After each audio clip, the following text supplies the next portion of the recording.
Baik. Nah, kalau tidak ada, kita sekarang lanjutkan sedikit lebih maju sedikit dari yang struktur senyawa logam, struktur logam, unsur logam. Sekarang kita belajar struktur kristal ion. Nah, sasarannya sudah ingat 3 struktur ion ini. Jadi, kenapa ini yang kita pilih? Karena ini yang sederhana dan banyak diadopsi istilahnya ya.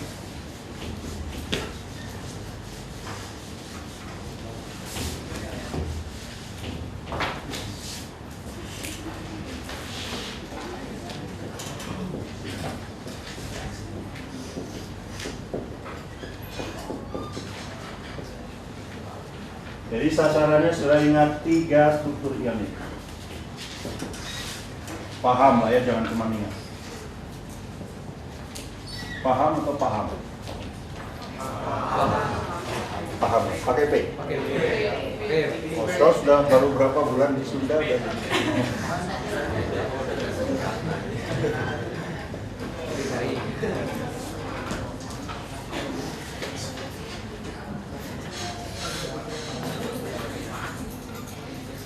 ya, jadi 3 ini ZNS, NaCl dan CaCl. Kenapa ini? Yang pertama jelas ini struktur ion yang sederhana. Struktur ion sederhana, ya. Struktur padatan ion maksudnya ya. Struktur padatan ionik sederhana.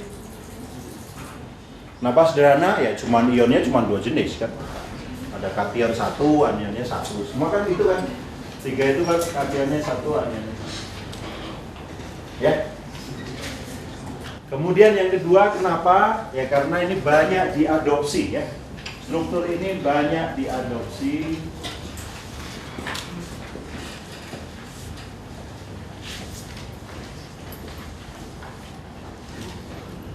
oleh senyawa-senyawa anorganik.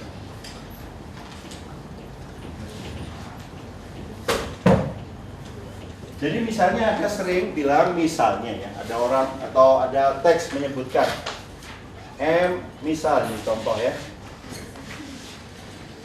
Ada teks atau sudah baca MnO berstruktur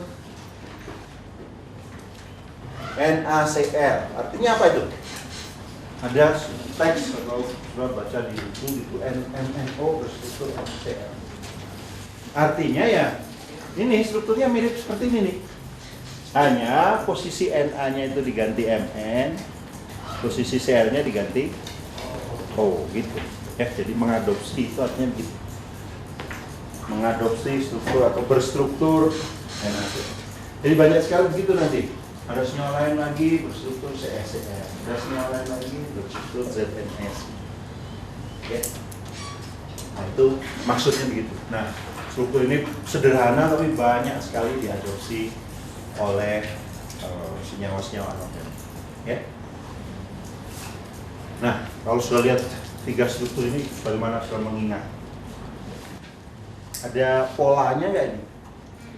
Ini sel satuannya memang sebesar itu masing-masing ya. NaCl ya sebesar ini sel satuannya.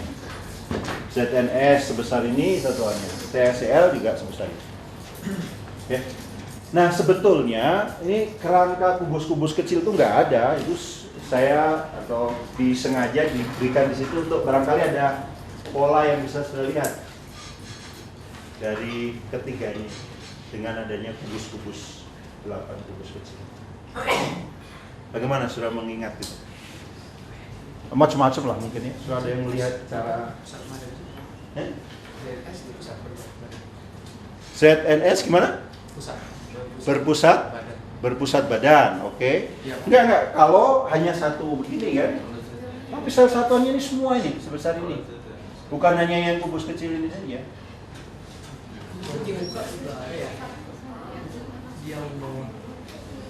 Hah? Yang bawah ini.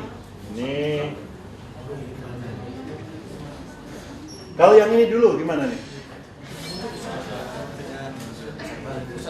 Mirip kubus berpusat badan. Tapi ingat, kalau kubus berpusat badan itu yang di badan sana harus sama atomnya dengan Kalau ini kan beda nih. Ini misalnya CS-nya, ini Cl. Ya. Nah, itu jadi bedanya dengan kubus berpusat badan itu. Kalau kubus berpusat badan misalnya di sini atom emas misalnya, yang di pusat harus atom emas lagi. Kalau di CsCl, ini ion Cs plus, ini ion Cl minus. Atau sebaliknya juga boleh. Ini Cs plus, ini ion Cl minus. Boleh. Kan jumlahnya satu-satu kan? Ini kan 1/8 kali 8, 1. Yang di pusat 1. Ya kan? Nah, ini ya. Jadi ini bukan kubus berpusat badan, Saudara jangan salah ya. Namanya struktur CsCl aja. Kasih nama CsCl. Atom yang di pusat atau ion yang di pusat beda dengan ion yang di pojok, itu namanya CsCl. Mirip kubus berpusat badan, tapi bukan kubus berpusat badan. Ya. Terus kalau NaCl dulu ini gimana caranya mengingatnya nih? Apa nih?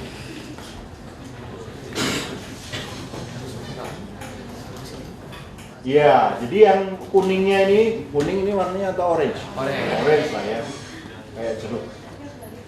Orange ini seperti kubus berpusat muka kan? Udah lihat ya? Kalau serap abaikan yang hijau dulu. Orange-nya ini kubus berpusat muka kan? Ya. Yang hijaunya gimana? Di tengah sisi, di tengah rusuk gitu. Terus selain di tengah rusuk nggak ada di mana lagi?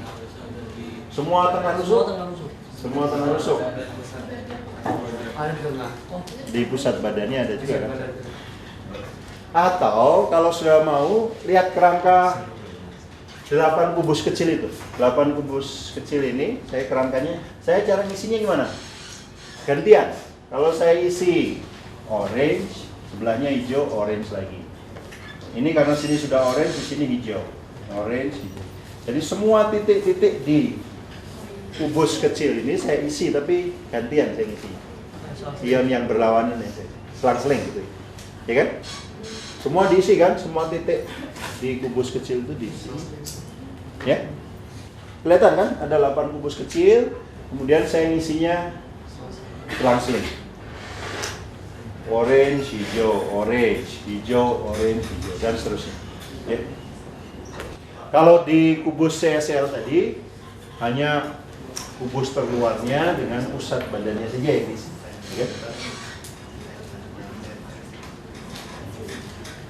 Nah, udah jelas ya bedanya NaCl dengan CsCl. Sekarang kalau ZnS gimana? Bisa kelihatan nggak? Ada yang punya,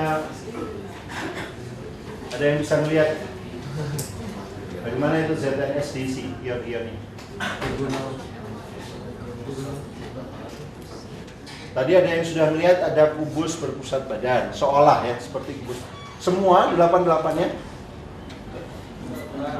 Enggak, berapa yang ada pusat badannya? 4. Cara ngisinya gimana 4 itu? Selang-selingnya maksudnya gimana? Jadi kalau saya kasih ada kubus yang di bawah itu saya kasih angka 1, 2, 3, 4. Kubus atasnya 5, 6, 7, 8. Yang mana yang diisi? 2, 3, 5. Atau boleh juga sebaliknya, sudah 1, 4, 6, 7. Jadi selang-seling juga. Kelihatan? Ya, jadi caranya mungkin mengingatnya begitu, karena saudara sasarannya harus ingat tuh. 3 struktur. Kalau diminta menggambarkan harus ingat.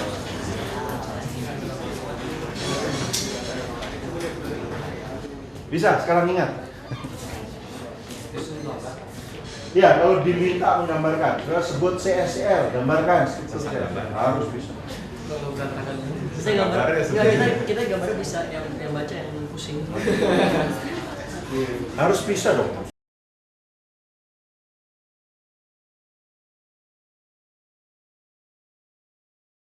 Ya, semua? Nah, sekarang sudah terapkan yang kemarin itu, keterampilan kemarin itu. Mulai dari yang pertama. Apa kemarin itu keterampilan pertama?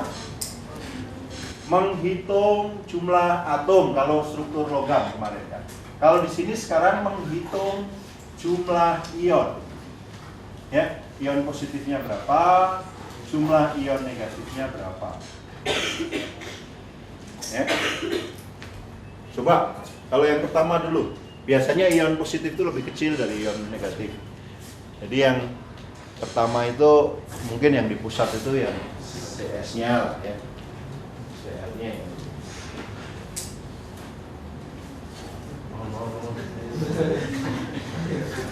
Ya. Ya, jadi berapa tadi jumlah ion positifnya kalau yang pertama? Satu ya. Di CSCl ini CS plus, ups, 1, Cl minusnya 1. Kan rumusnya CSCl, pasti kalau CS-nya 1, Cl-nya 1.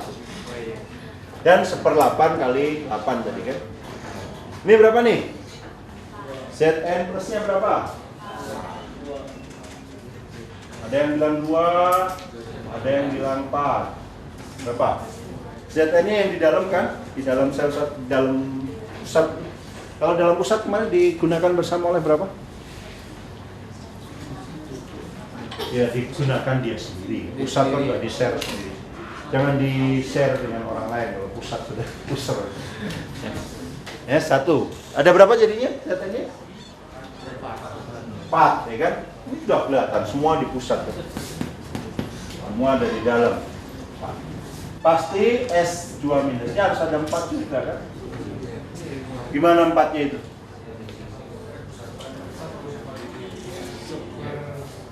Seperlapan kali 8 tambah ya. Ada yang di pusat muka, ada yang di rusuk, di pojok, ya kan? Sekarang kalau NaCl, Na-nya katakan mau yang mana sudah? Atau sudah dikasih label gitu Na. Sebenarnya boleh tukeran juga. Na-nya itu yang orange, Cl-nya yang hijau. Na-nya berapa? 4 juga. Dari mana 4? 8 kali 8. 1/8 kali 8, Na-nya, oke. Tambah setengah kali 6. Setengah kali 6. Pusat muka lagi kan? Jadi 4. Pasti sudah bisa menunjukkan Cl-nya ada 4 juga. Harus ada 4 juga kan Cl-nya, karena rumusnya NaCl. Dari mana? Cl-nya 4. Cl yang hijau. Gimana 4-nya itu? Rusuk tadi dipakai bersama berapa kalau rusuk? 4. Ada berapa rusuk kubus? 12 ya, rusuk kubus itu ada 12 ya. 1/4 kali 12, 3. Satu lagi di mana? Pusat, sudah sebelumnya pusat badan dari kubusnya. Jadi satunya di pusat badan dari kubus. Jadi ini 4 Cl itu adalah 1/4 kali 12 plus 1. Ya, kalau Na-nya tadi kan setengah kali 6 plus 1/8 kali 8. Apalagi kemarin yang harus bisa sudah. Yang kedua misalnya menghitung bilangan koordinasi. Ini review aja kayak kemarin, mirip gitu. Bilangan koordinasi. Nah, sekarang juga bilangan koordinasinya, ion positifnya dikelilingi berapa ion negatif dikelilingi berapa ion positif. Jadi saya kasih contoh, CS itu dikelilingi atau bilangan koordinasinya 8 Cl minus, ya kan? Ini kan, CS itu dikelilingi 8 Cl minus. Sama juga Cl minus dikelilingi berapa CS plus? Karena rumusnya satu-satu pasti sama. Dan sudah juga kemarin sudah lihat kan, kayak gini nih, kan ada 8 kubus yang ketemu di sini. Dan setiap kubus punya pusat. Ya. Pusatnya itu isinya CS. Jadi setiap Cl dikelilingi 8 Cl. Sini berapa nih? Coba sudah lihat. Yang ada ion Zn2 plusnya dikelilingi oleh berapa ion S2 minus?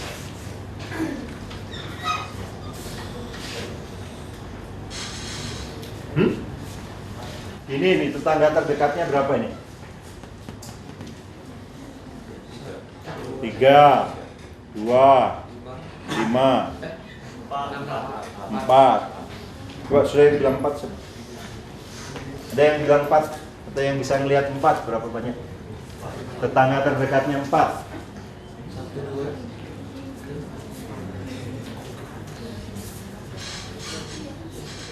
Siapa? Siapa yang bilang 4? Enggak apa-apa. Berapa orang yang sudah bisa ngelihat 4 tetangga terdekat? Hah? Belum lihat.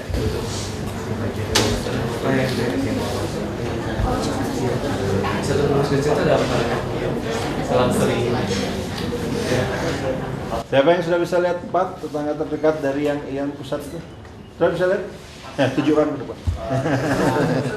Supaya temannya bisa lihat. Jadi selang sering.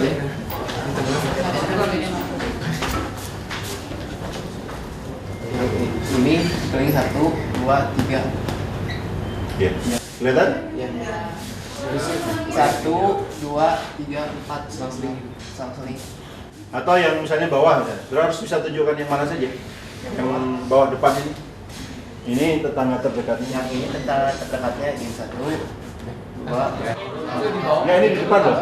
Ini di depan. 1, 2, 3, 4. Ya, jadi ini misalnya, ini kan yang ada atomnya ini 2. Ini terdekat kan dari sini. Tapi ini di atas, ini kubus. Jadi kalau ada kubus kecil itu di ZNS, di kubus kecil itu, yang kebetulan ada atom pusatnya, atom sampingnya itu kan isinya gini kan. Kalau ini diisi, maka ini nggak ada kan. Udah lihat tuh. Tapi ini ada. Ya, jadi tetangga terdekatnya ini. Bentuknya apa ini? Tetrahedra. Ya. Jadi koordinasinya 4, bentuknya tetrahedra. Ya. Zn plus dikelilingi tetrahedral S2 minus. Ya. Sebaliknya gimana? S2 minus apa tetangganya? Salah satu coba lihat. Misalnya ini. Ya ini harus terpaksa memang harus lompat sel satuan ya. Ini. Hah? Kalau setelah itu tuh rumusnya 1, 1 ini, kalau ini sudah 4 tetangga terdekatnya pasti ini 4 juga. 4 juga. Ya kan? Karena jumlahnya kan sama per sel satuan. 4 juga. Ya, 4 juga. 4. Itu 1, 2, 3.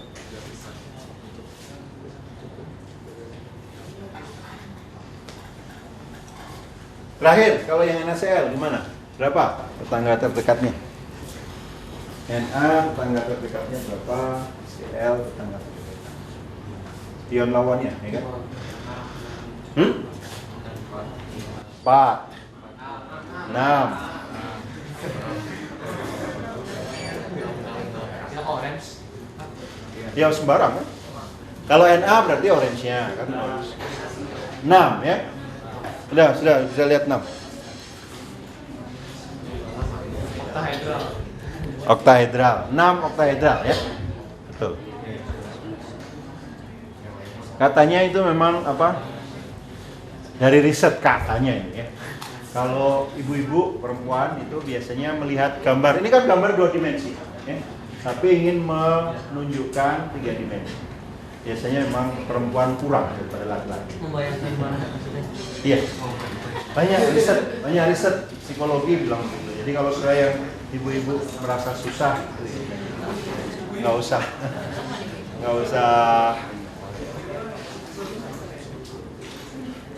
Tapi harus dilatih juga, bisa dilatih.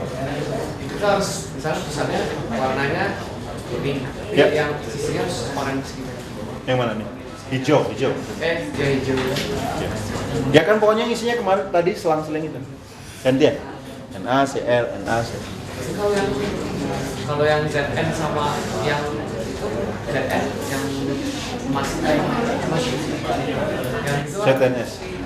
yang tembaga itu harus sama yang hitam juga. Kalau hitungnya bilang koordinasi. Yang mana? Oh ya, jadi kalau ini sudah, karena rumusnya kan 1, 1. Kalau bilangan koordinasi Zn-nya 4, pasti S-nya 4. Ini kan 1, 1 juga. Harus sama bilangnya. Kan misalnya saja jumlah perempuan dengan laki-laki di dunia satu sama persis. Terus ada aturan orang boleh punya suami 4, istri 4, bisa boleh kan? Nanti itu jumlahnya persis sama. Kalau satu-satu ya sudah jelas sih. Baik, apalagi kemarin? Selain yang ini?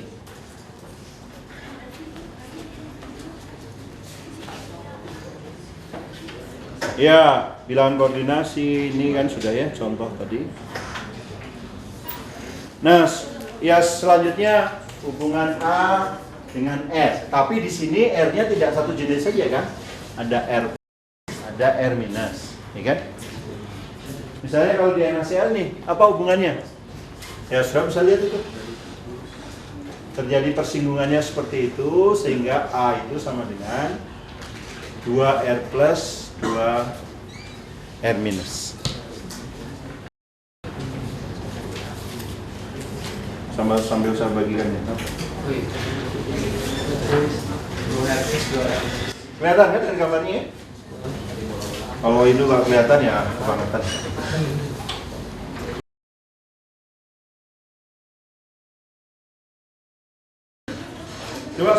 Coba dulu problem 14, 17 dan 18. NaCl itu kadang-kadang disebut rock salt atau garam dapur ya. Jadi kalau sudah baca ada rock salt itu NaCl.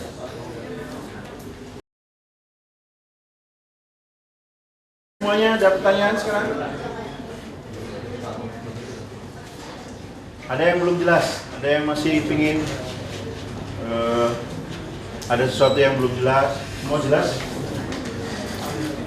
Kalau diam berarti jelas. Apanya? ZNS tidak sederhana, tapi makanya tidak dimunculkan. Tapi sudah bisa cari. Ya. Persinggungannya terutama di daerah ini. Persinggungannya di daerah yang terisi itu. Satu, dia ketika ada ini terisi, sudah bisa anggap persinggungan maksimum di situ. Persinggungan maksimum sepanjang tetrahedral tadi. Jadi nggak sederhana memang. Ya. Ini tetrahedral itu makanya nggak sengaja nggak. Sudah bisa tuh. Di luar sasaran kuliah kita lah. Untuk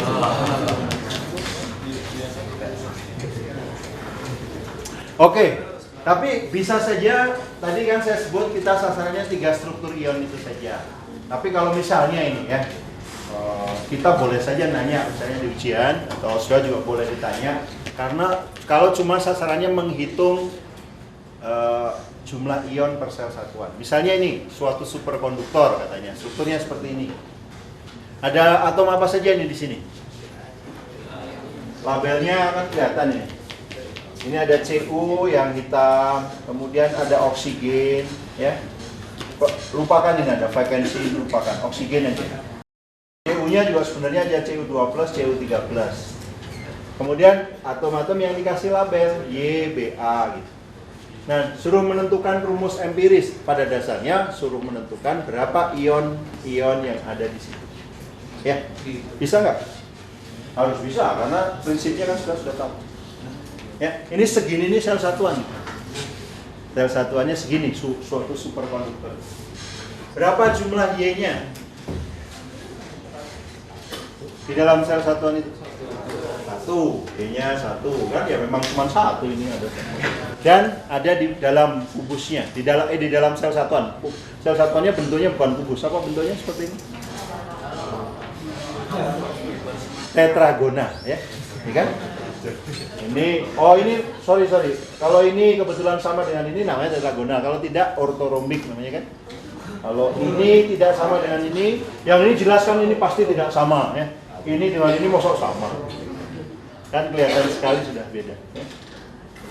Terus ada apa? Y-nya 1. Ada apa lagi? A 2. Sekarang CU-nya ada berapa?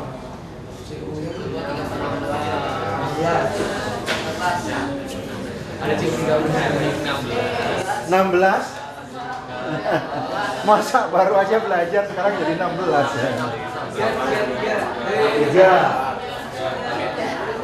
3. 3 atau 16? Dari mana 3? 1/4 kali berapa? Yang 1/4 4 ini aja? Yang ini? Juga 1/4 juga.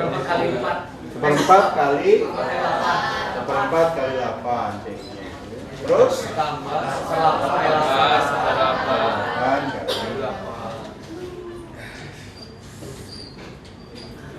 O-nya ada berapa sekarang? O-nya, O atau vacancy, abaikan dulu vacancy. O aja anggapnya. Pokoknya yang bulatan kosong itu O.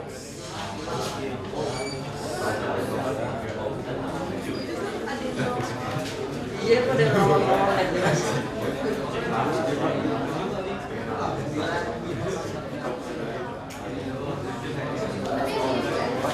Ada posisinya. O-nya posisinya di mana saja? Ada juga itu. Ini rusuk posisinya. Ini juga dirusuk toh? 8 sudah dirusuk. Ini di muka. Ada 4 di muka, kita abaikan dulu ya, lupakan. Rusuk lagi kan? 12. Muka lagi, abaikan dulu. Rusuk lagi 16. Rusuk lagi 20.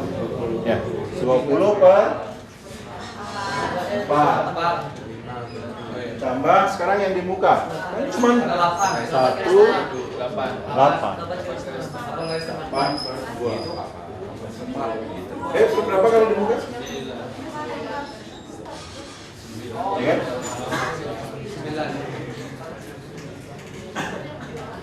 Ya, jadi surat kalau cuman disuruh menentukan jumlah ion per sel satuan, mau serumit apa harus bisa. Ya, karena ya cuma lihat prinsipnya tadi. Kalau di pojok 1/8, di rusuk 1/4, di muka setengah. Kan posisinya cuma ada itu kan? Muka, rusuk, badan.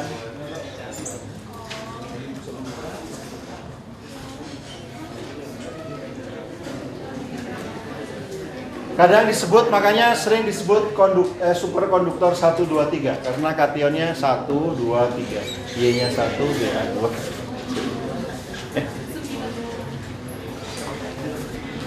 Ini contoh saja ya.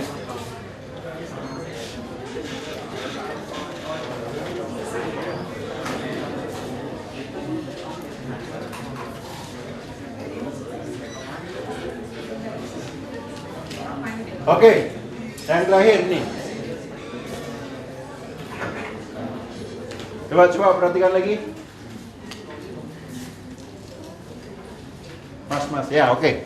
Ini yang terakhir sama dengan kemarin, padatan logam. Padatan ionik juga sudah bisa diminta menghitung kerapatannya atau ya diminta menghitung besaran-besaran ini. Sama dengan tadi. Rho sekarang karena senyawa bukan AR tapi MR ya kan. Kemudian kalau R ya tidak hanya satu jenis R karena ada 2 jenis minimal dan tidak akan kita tanya yang 2 atau lebih dari 2 karena batasan kita senyawa ion yang sederhana. Ya. Yang rumusnya kationnya 1, anionnya 1. Rumus yang dari sini. Ya. Jadi ada hubungan apa? R plus dan R minus atau A-nya gitu.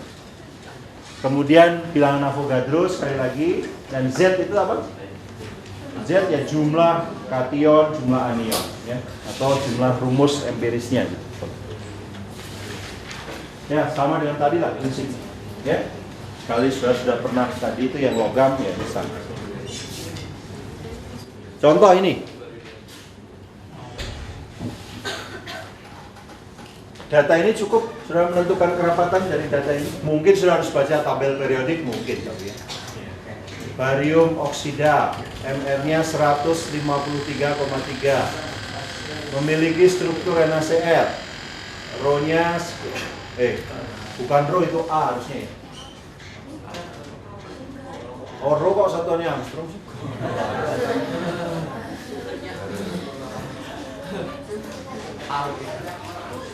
Rho-nya, kalau R itu Rho apa satuannya ini? Gram.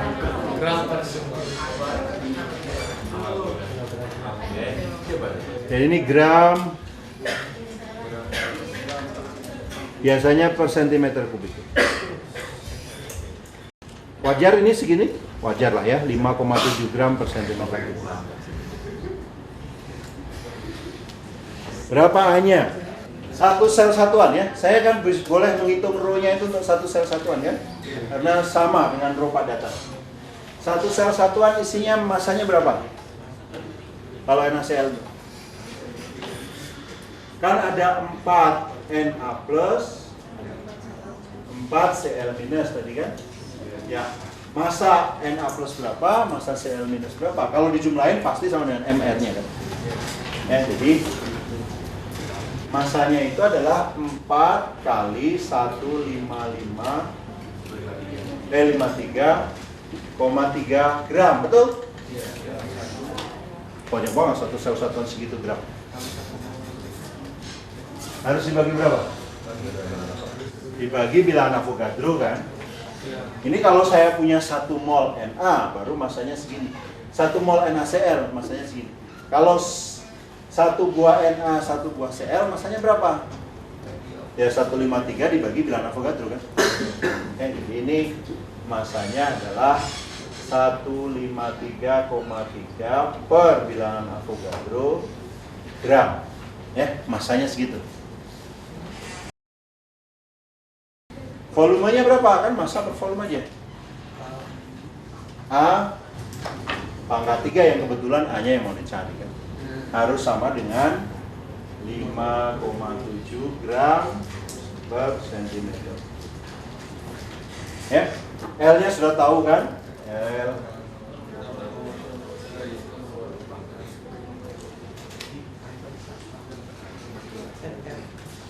Nanti kalau A-nya dihitung dalam apa satuannya? Sentimeter. Dapat sentimeter berapa? Jadi kalau saya hitung,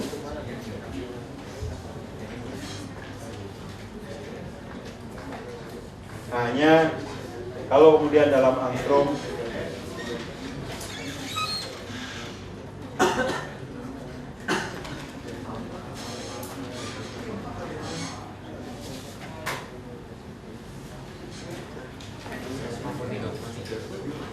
Hmm?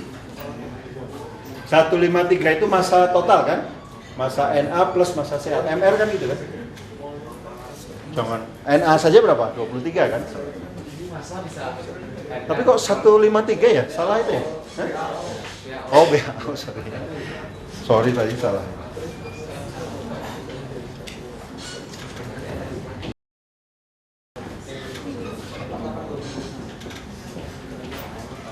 Makasih. Di masa bisa jadi Masa ya. Kan masa 1 BAO berarti kan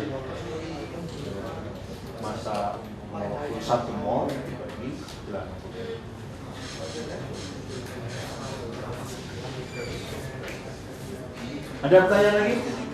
Jelas?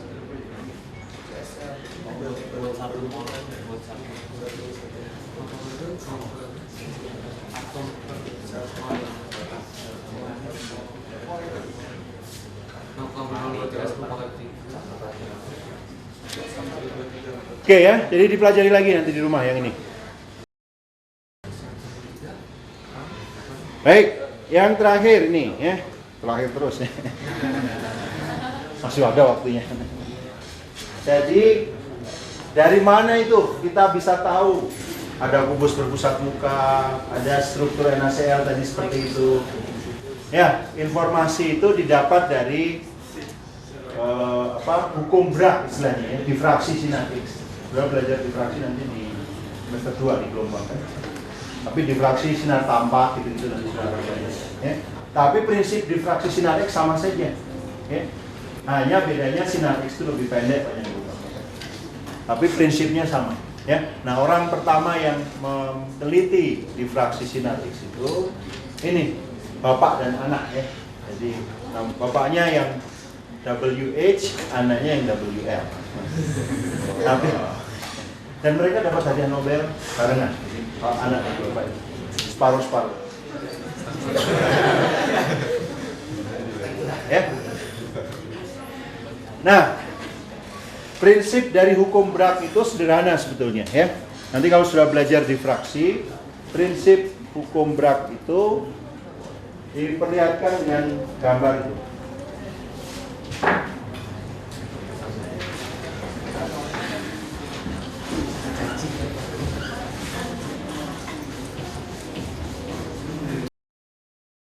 Jadi intinya adalah sinar yang berkas pertama ini dengan berkas yang kedua. Berkas kedua ini menempuh jarak lebih panjang sebesar apa? Ini dan ini kan tambahan ini. Ini kan? Ini berkas pertama sampai sini. Berkas pertama mulai dari sini. Jadi seolah-olah berkas kedua itu menempuh jarak lebih panjang sebesar ini plus. Nah, dua itu adalah ya, berkas kedua menempuh lintasan 2D sinus theta lebih panjang ya. Lebih panjang dari berkas pertama ya kan.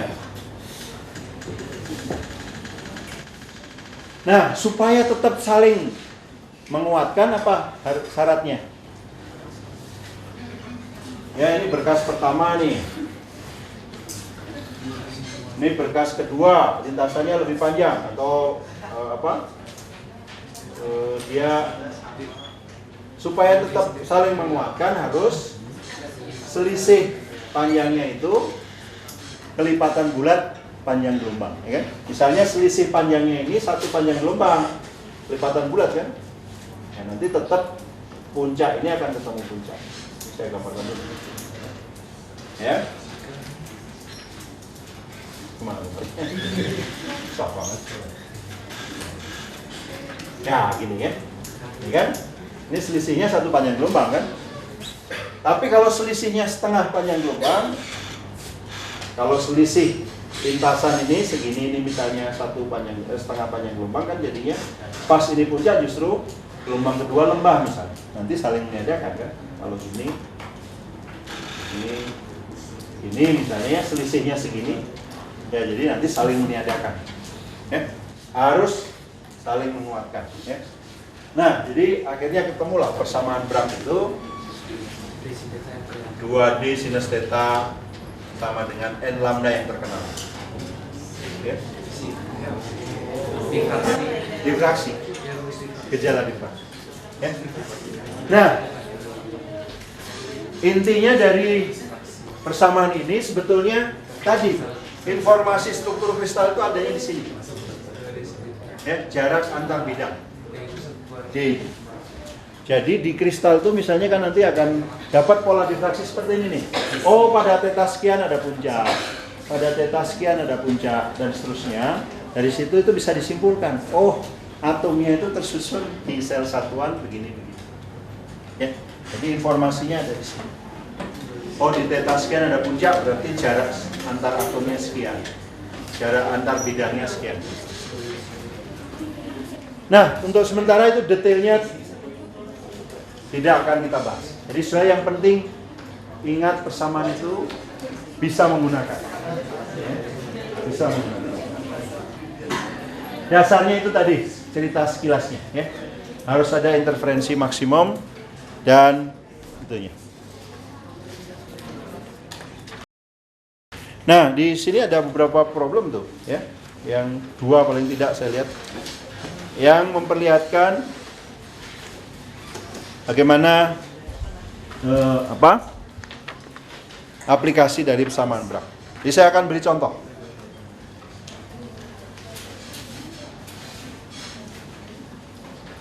Jadi sekali lagi dalam persamaan ini, G itu adalah jarak antar bidang. Apa itu bidang sementara kita kita tidak bahas dulu lah ya. Jarak antar bidang dalam kristal gitu saja.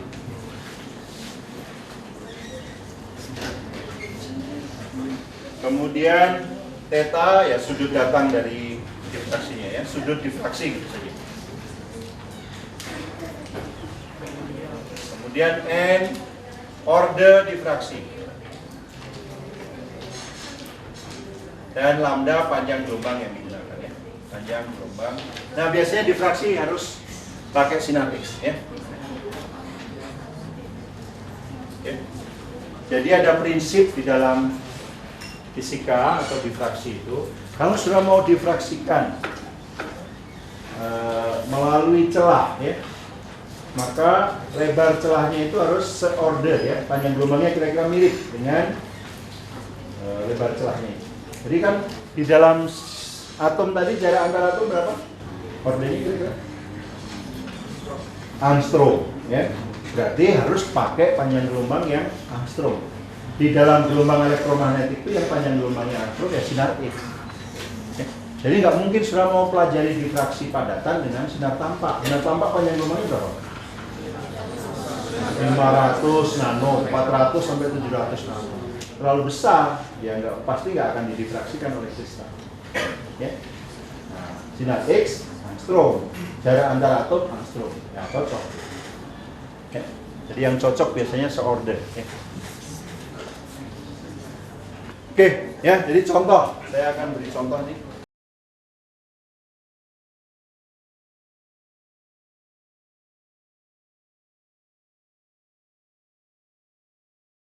Misalnya problem 116.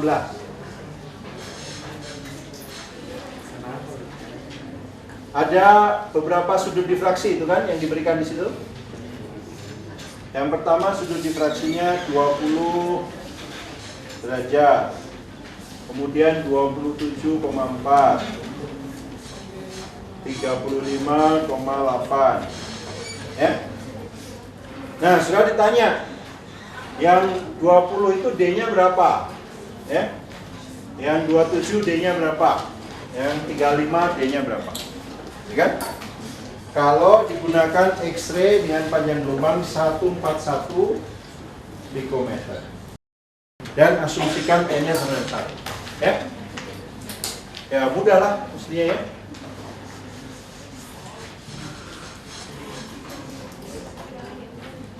G itu sama dengan apa jadinya? N lambda 2 sinus T. Karena N-nya sama dengan 1, lambda dibagi 2 sinus 20. Berapa dapatnya? Ya. Di sini lambdanya itu sama dengan 141. Ya. Yang ini 141 dibagi 2 sinus 27,4 dan seterusnya. Ya. Seterusnya. Jadi setiap puncak itu jarak antar bidang sekian tuh yang ada di dalam kristal. Puncak jarak antar bidang sekian. Nah, ilustrasi saja. Bidang itu apa? Ini supaya sudah nggak penasaran. Bidang itu apa? Ya, dalam kristal itu seolah-olah atom-atom itu membentuk bidang-bidang. Ya, bidang imajiner menurut saya nggak ada bidangnya, tapi bidang-bidang imajiner. Oh, atom ini dengan atom ini ada jaraknya sekian. Nah, kemudian bidang-bidang itu diberi indeks, kayak sudah dikasih NIM. Gitu. Bidang itu ada indeks. Ya. Nah itulah kira-kira bidang itu maksudnya begitu. Ada atom-atom dalam kristal membentuk bidang. Ya. Tapi detailnya udahlah, kita skip saja dulu. Nanti setelah kuliah di kimia selanjutnya akan belajar. Ya. Supaya sudah penasaran untuk kuliah kimia. Baik. Saya punya waktu sedikit, jadi saya akan mulai sedikit, nanti kita lanjutkan berikutnya. Apa yang disebut dengan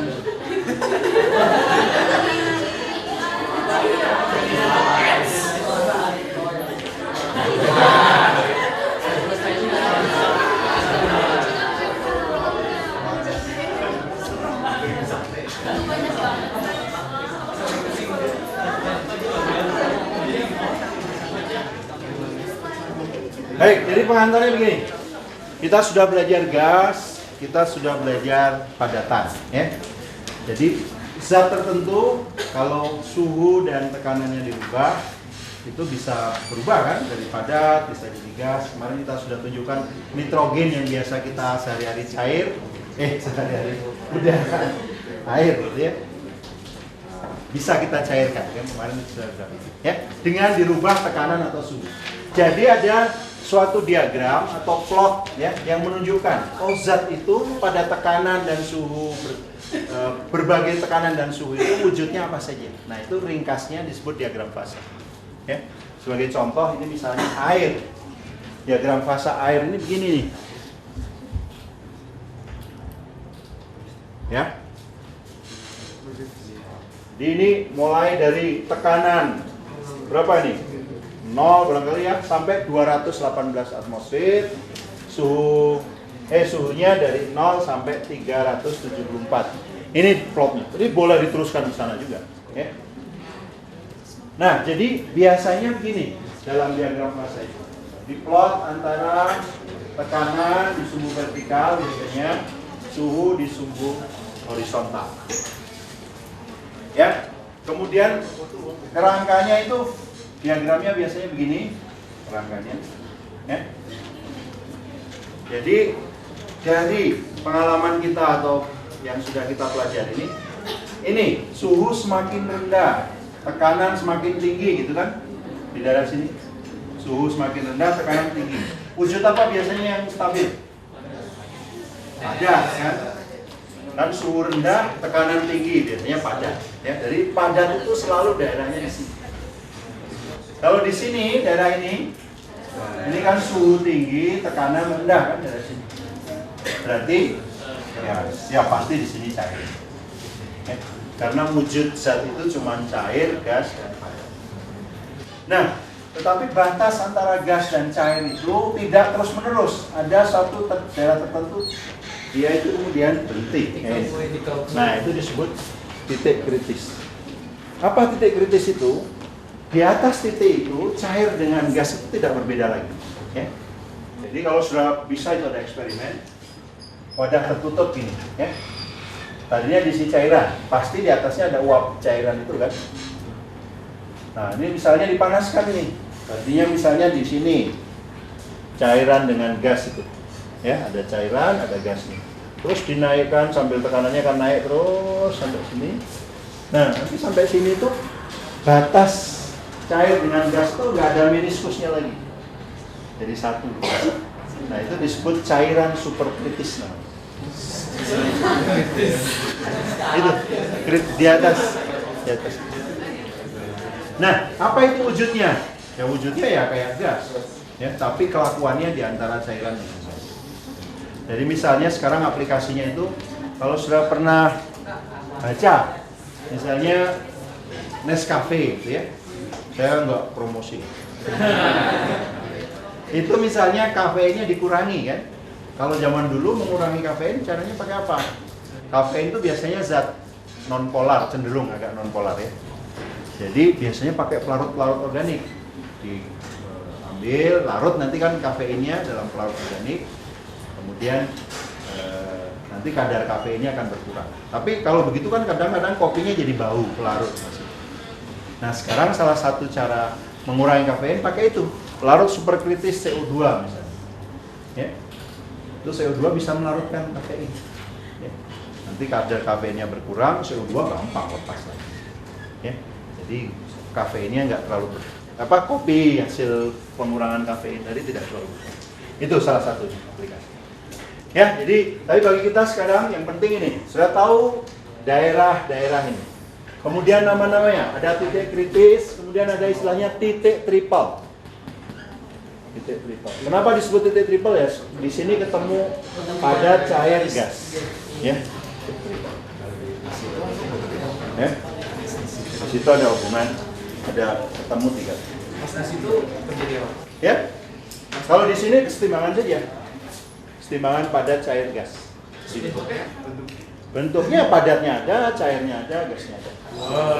Enggak, tapi enggak jadi satu fasa. Mereka masih 3 fasa begitu. Ya. Jadi ada tiga-tiganya. Kalau di sana baru itu tadi. Titik kritis itu satu fase tapi tidak terbedakan. Nah, kemudian ini. Air ini termasuk salah satu yang unik, ya. Coba perhatikan. Air itu termasuk salah satu yang unik. Karena apa? Batas antara padat dan cairnya itu kemiringannya ke kiri, ya. Kebanyakan zat itu batas cair dan gas padatnya itu kemiringannya ke kanan. Kebanyakan begini. Artinya apa? Artinya kalau kemiringannya ke kanan itu kalau kemiringannya begini ya, cair itu kalau ditekan akan berubah jadi padat kan? Kalau kemiringannya, atau kerapatan cairannya itu biasanya lebih rendah daripada kerapatan padatannya. Tapi kalau air enggak, sudah lihat ya, es itu kalau ditekan justru ini kan pada suhu yang sama, es itu kalau ditekan mungkin malah mencair. Ya. Atau kerapatan es itu lebih kecil daripada kerapatan. Ya, jadi kalau sudah punya minuman gitu kan dan taruh es batu kan mengapung ya. Karena kerapatan es itu lebih rendah daripada cairan. Ya. Itu anomali sebetulnya. Tidak banyak zat yang seperti itu. Plasma itu apa? Kalau plasma itu adalah campuran apa? Gas dengan ion-ionnya. Jadi apa? Yang di TV plasma itu misalnya ya. Jadi gas atom-atom gasnya itu sudah pada mengion. Jadi ada ion, ada elektron di situ campuran. Tapi biasanya tidak digambarkan dalam diagram fase. Itu fase yang lainnya. Tidak dalam sifat kimia tidak terlalu penting. Baik ya. Nah, jadi yang penting saudara sekarang harus bisa membaca diagram fasa itu, ya. Diagram fasa. Atau misalnya ini saya beri contoh lah ya. Ini saya pasti punya waktu sedikit, saya akan beri contoh. Misalnya yang 105 itu. Coba saudara diminta membuat sketsa diagram fasa untuk zat yang titik triple-nya. Nah, jadi sudah dikasih tahu kan? Titik triple dari zat itu berapa itu? Minus 15 derajat 0,30 atmosfer. Jadi ininya itu adalah 15 derajat 0,3 atm kan? Apalagi yang diketahui? Ini titik triple. Zat itu meleleh pada minus 10 derajat 1 atmosfer. Meleleh itu yang mana tuh?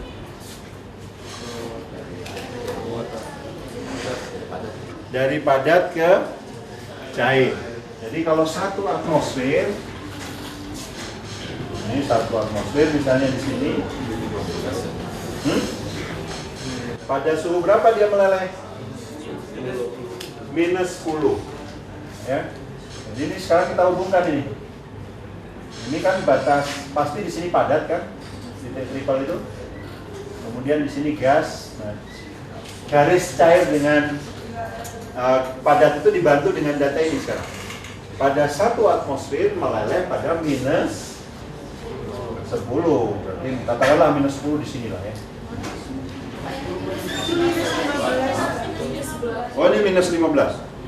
Oh ini minus 15. Berarti di sebelah kirinya ya.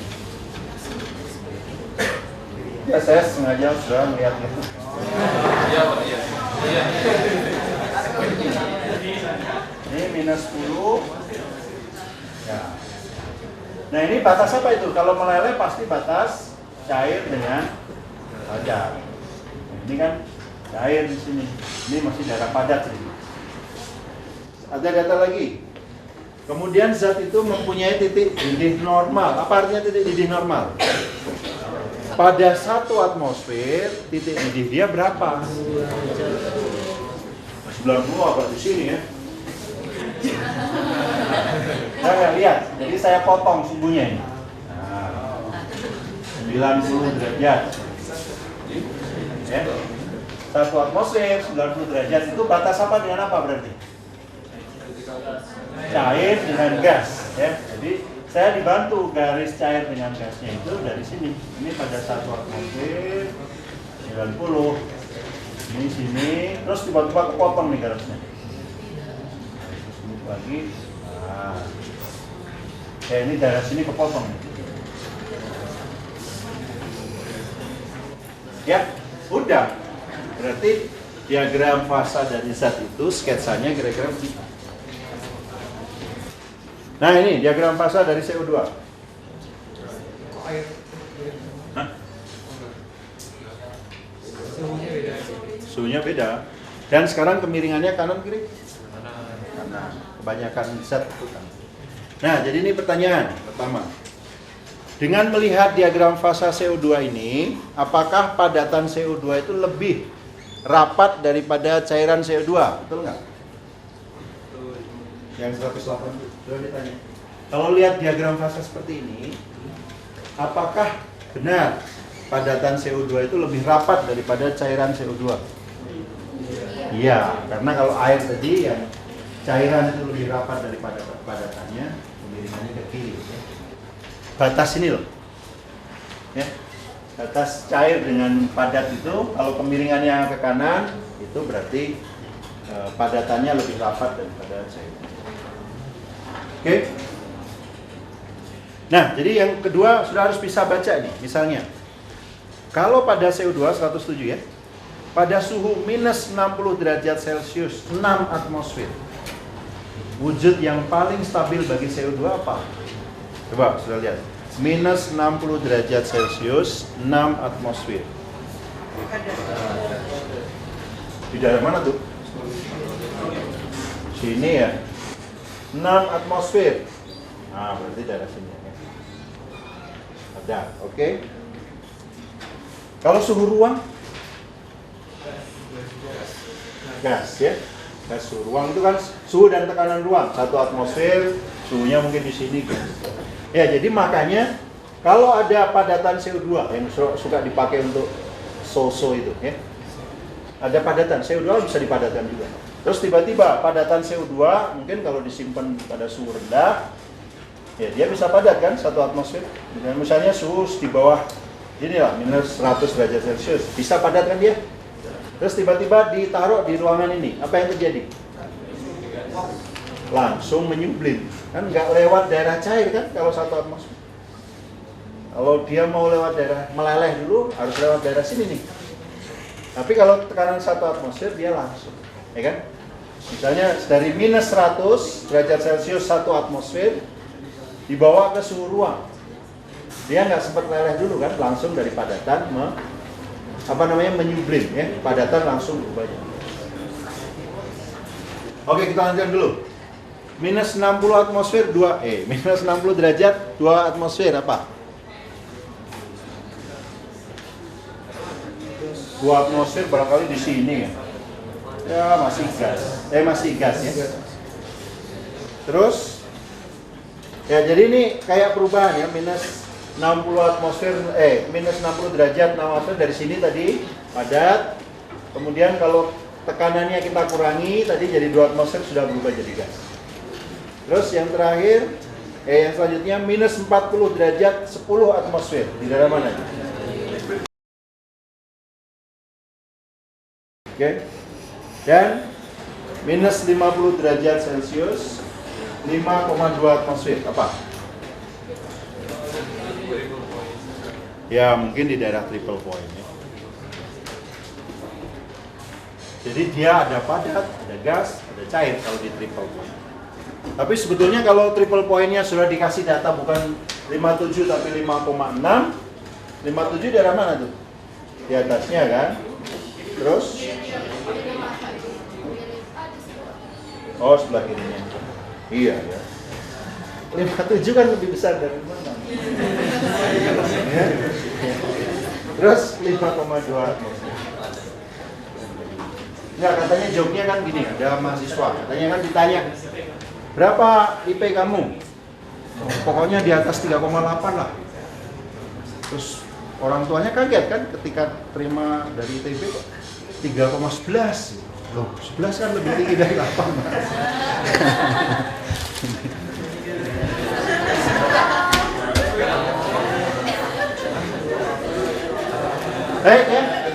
Sampai ketemu nanti.